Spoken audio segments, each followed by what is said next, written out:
쌀 과잉 생산은 결국 생산된 쌀이 그만큼 충분히 소비되지 못하고 있다는 뜻인데요.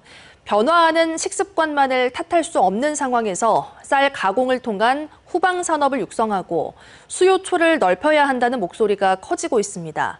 하지만 현장의 분위기는 여전히 시큰둥합니다. 보도에 박종호 기자입니다. 쌀 산업 다각화를 위해 정부가 2023년부터 전략적으로 육성 중인 가루쌀. 가루쌀은 밀가루처럼 재분이 가능한 품종으로 수입밀의 일부를 대체할 수 있을 것으로 주목받으며 전문 생산단지가 지난해 135곳, 올해 151곳으로 확대됐습니다.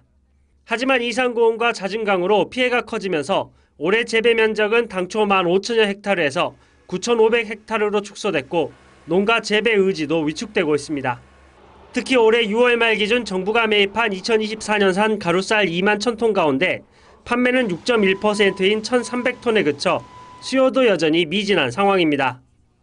농림부는 시장 수요 확대를 위해서 가루쌀 제품 개발을 위한 식품업계 적극 지원이랄지 중장기적인 소비 기반 구축 등 실효성 있는 대책을 내놓아야 하겠습니다.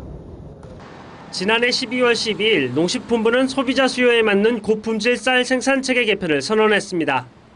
2005년 이후 모두 12차례에 걸친 시장 격리에도 불구하고 쌀값 불안정이 반복되자 내놓은 특단의 대책이었습니다. 재배 면적 감축과 쌀 품질 고급화 같은 생산 단계에서의 처방을 빼면 눈에 띄는 전략은 바로 신규 수요 창출. 최근 4년 연속 성장세를 이어온 김밥과 떡볶이, 냉동밥 등 가공식품 시장을 염두에 두고 가공용 쌀 소비를 2022년 57만 톤에서 2028년 72만 톤까지 확대하겠다는 계획을 발표했습니다. 이제 장립종이나 또는 가루쌀 이런 가공용이나 수출용 같은 특수한 목적의 것들이 먼저 우선적으로 재배가 돼야 되고 그렇게 해서 규모 경제가 생기면 하지만 이 같은 정책이 정작 실수요자와의 연계 전략 없이 낙관론에 기대고 있다는 지적도 나옵니다. 너무 희망적 사고를 하기에는 생각보다 가공을 해도 지금 우리가 낳는 양을 상쇄하기에는 일반적으로 좀 많이 좀 이렇게 못 미치더라 이렇게 보는 게 맞는 것 같고요. 쌀 소비 감소세를 가공품 확대 처방만으로 돌파할 수 있을지도 미지수입니다. 한 해 469만 톤의 쌀이 생산됐던 1995년만 해도 1인 가구가 164만 가구에 불과했지만 현재는 800만 가구를 넘어섰습니다. 1990년대 연간 100kg에 육박했던 1인당 쌀 소비량은 30여 년 만에 반토막 났습니다. 가공용 쌀 소비량이 늘더라도 전체 쌀 소비량을 회복하는 것은 사실상 불가능하고 고품질 쌀을 생산한다 해도 쌀을 먹지 않는 식습관 자체가 바뀌지 않으면 의미가 없습니다.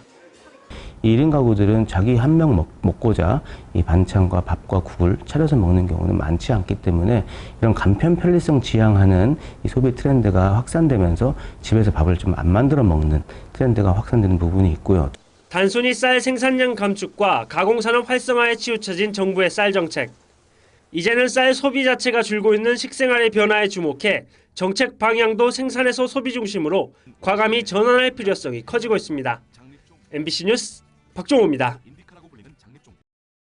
언제 어디서나 내 손 안의 뉴스. 광주 MBC 뉴스 유튜브 구독으로 함께하세요.